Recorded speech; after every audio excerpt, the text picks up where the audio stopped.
Welcome friends for the Fearless Me YouTube video of mine.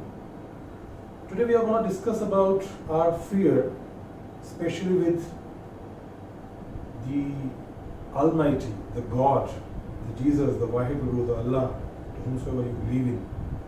And our fear with respect to how do we worship, what is His powers, what is the authorities of Almighty, what we need to actually do, how to worship basically, and these things. So the very first thing is, do you believe in God? If yes, that's fine. If not, then do you believe in any supreme power, any power which is beyond discussions, which is beyond measurement, which is beyond your imagination? So if you don't believe in God, if you don't believe in Almighty, you must be actually believing in something which is beyond discussions, beyond control. You might be believing in someone which is controlling the entire universe, the someone which is running this entire universe and operating this universe. If that is the case, whether you believe in God or the supreme power, what is your relationship with that God or supreme power? When I say what is your relationship, then in the Eastern world, especially in India, if we talk about, there is something called as Pandava Gita, in which Gandhari addresses Shri Krishna, Lord Shri Krishna, and she says that Tumeva Mata Chapita Tumeva, Tumeva Bandhushcha Sakha Tumeva, Tumeva Vidya Davanam Tumeva, Tumeva Sarvam Mama Deva Deva. Which means that you are my mother, you are my father, you are my friend, you are my beloved relative. Actually, you are everything. Now, in this Hinduism, the provision is that if you don't believe God as your father, you have an alternate like mother, or maybe an alternate like friend, or the relative. So there are so many ways in which you can believe in God. The idea is, do you believe or not? Whether it is the male version of the Almighty or God, or the female version of Almighty or God, but what actually your relationship is. This could be the same case, might be in the Muslims or in the Christians or in the other religions, that they are trying to teach you that the relationship which you should have with the supreme power or the God, it's not the relationship of fear.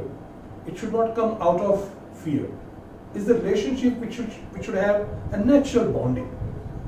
The problem is our conditioning, the way we have been nurtured, the way we have been brought up. Probably that conditioning is there in our mind, and then that relationship gets disturbed. So what is that relationship with your God that you need to actually understand? And then how do you enjoy this relationship? How do you enjoy this? Do you actually enjoy the relationship? Do you actually feel this relationship?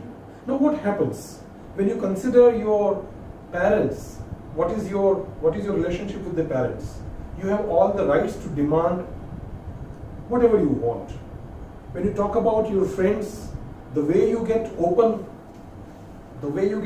up in front of your friends, the way you share each and every detail of your life, many personal things depending upon the intense relationship of your friends. So the important is, how do you make your relationship with your parents? How open you are? How open you are in your relationship with your friends? Is that the relationship you are enjoying with the God? Or you are afraid of? Or you are afraid of how to worship? The conditioning of our mind is something like that you might have to have a diya sort of a thing, or a candle in your hands.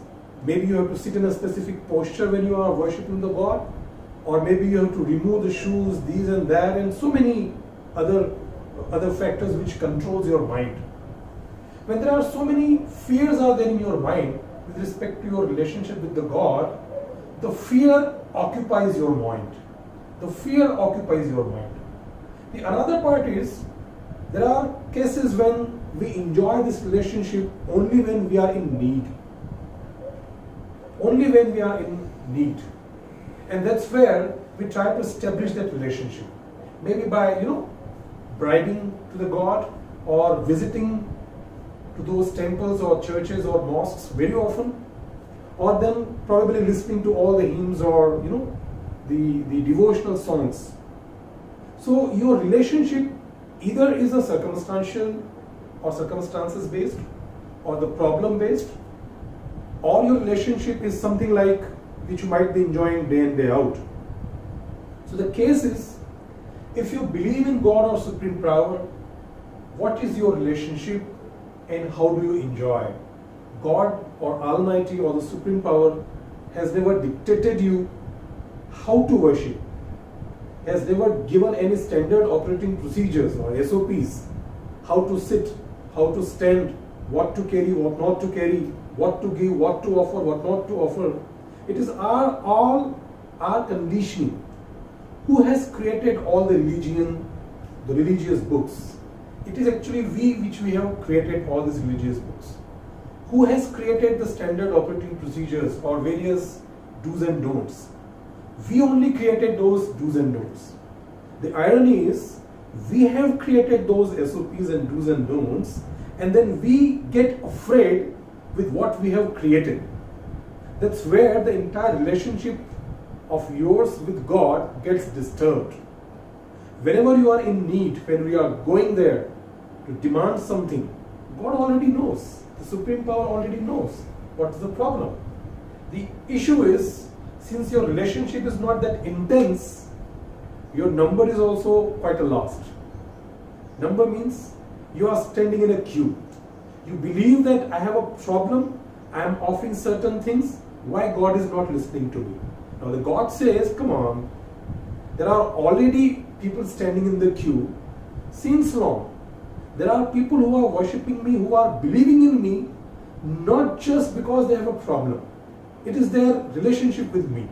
And now you are coming since you have a problem. So you expect me to listen to you first. How that is possible? And that's where the entire calculations disturbs. So friends, join me on my Fearless Me group, and I will let you know what are those specific ways, or maybe probably we evolve on those ways. Not the classical SOPs or do's and don'ts which are there, which has conditioned your mind. We will evolve those ways depending upon your comfort level, because relationship is always a matter of comfort. Relationship is always a matter of trust. Relationship is always a matter of transparency. So how do you trust? How would you like to display your trust, transparency, and that relationship? That exactly is the importance of this YouTube video. So maybe you can connect with me, and then we can discuss this a lot about it. Thank you so very much.